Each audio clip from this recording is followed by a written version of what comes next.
அனைவருக்கும் வணக்கம். கோவை முத்திரையர் நலச்சங்கத்தின் சார்பாக பேரரசர் பெரும்புடுகை முத்திரையரின் 1350வது சதய விழாவை முன்னிட்டு இன்று சிறந்த முறையில் பேரரசர் புகழ் இன்று கொண்டாடப்பட்டது.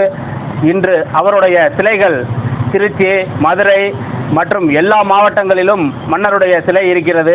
தமிழ்நாடு அரசு விழாவாக இதை கொண்டாடப்படுகிறது. ஆனால் நாங்கள் நீண்ட நாள் கோரிக்கையாக கோவை மாவட்டத்தில் மாமன்னர் சிலை வேண்டுமென்று கோரிக்கை வைத்துள்ளோம். ஆனால் இதுவரை தமிழக அரசு செவி சாய்க்கவில்லை.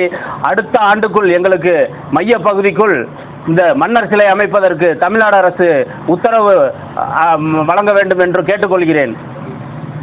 எங்களுக்கு அதிக இடம் ஒதுக்கணும். நாங்கள் இந்த சமுதாயத்தில் தான் நாங்கள் அதிகப்படியான மக்கள் தொகை இருக்கிறோம். எங்கள் மக்களுக்கு மக்கள் தொகை அடிப்படையில் சதவீதம் மிகவும் குறைவாக உள்ளது. அந்த சதவீத விகிதத்தை கொஞ்சம் உயர்த்தி தர வேண்டும்.